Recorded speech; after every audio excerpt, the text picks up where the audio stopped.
Hey everybody, this is Bridge the Gap. Today we're going to be talking about how meditation can help eliminate your bad habits. I used to think that meditation was for hippies or monks because in our culture, meditation has a certain stigma to it.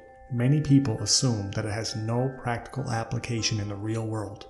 Meditation used to be something that I thought I would never do. Now it is something that I cannot live without. In many self-development books that I've read over the last few years, I kept hearing about the positive benefits of meditation. It got to the point where I knew I had to give it a try for myself. Meditation has been known to quiet the addictive inner voice. All of your bad habits have an addictive voice. You know the voice that I'm talking about. It's the voice that you hear when you want to get rid of a bad habit and it says, "Let's start tomorrow." Or, "You've already tried that and failed, so why bother?" The addictive voice holds you back from making lasting improvement in your life, and it clings on to the bad habits of the past. Meditation is a great way to break those chains. Meditation has helped me greatly reduce my bad habits and addictive behaviors. It taught me that I don't need to chase all of my thoughts, especially those that lead to unwanted behaviors.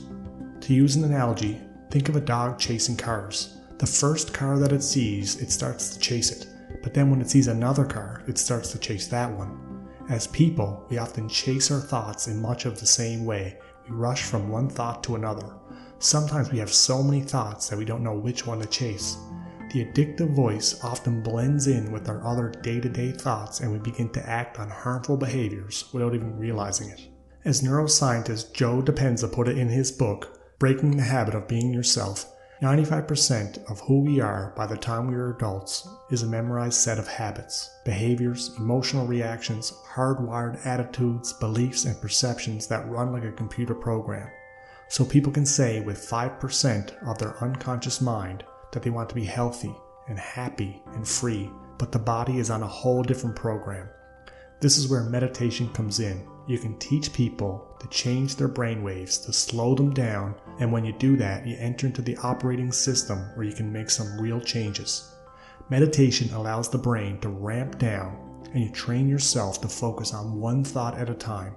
But more importantly, it helps us realize that we can experience our thoughts, but we don't need to chase them or act on them. Meditation has also been scientifically proven to reduce depression, increase immune function, bring more focus and clarity to your work, reduce stress, regulate emotions, and many other benefits. I was shocked when I found out that only 20% of people have ever tried to meditate. If there was a prescription drug with this many benefits, think of how many people would be taking it.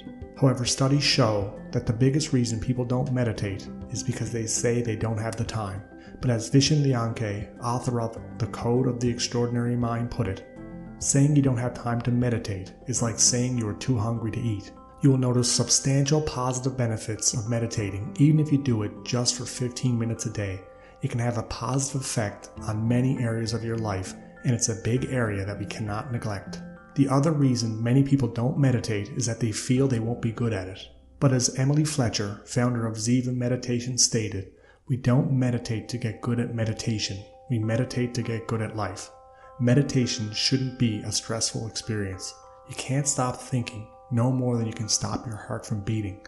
It's about training yourself to slow down your thoughts and focus on one thing at a time so you can have a more present and enjoyable life. Now let's talk about how to meditate. There are many ways to do it, but the way that I found to be the most effective is to sit comfortably in a chair. You don't have to sit on the floor with your legs crossed. Find a quiet spot and set the timer for 15 to 20 minutes. Now simply focus on the sensation of your breathing by picking a spot such as your nose, your chest, or your lungs. Focus all your attention on the air moving in and out. When your thoughts start to wander, and they will, don't get upset or frustrated. Just gently forgive yourself and come back to the sensation of the air moving in and out of your lungs. Every time you catch your mind wandering and you bring it back to your breathing, think of it like doing one bicep curl at the gym. Every time you correct yourself, you're getting stronger and stronger. There's a great app called Headspace, which I highly recommend. They have some great lessons that are free. I put a link in the description below.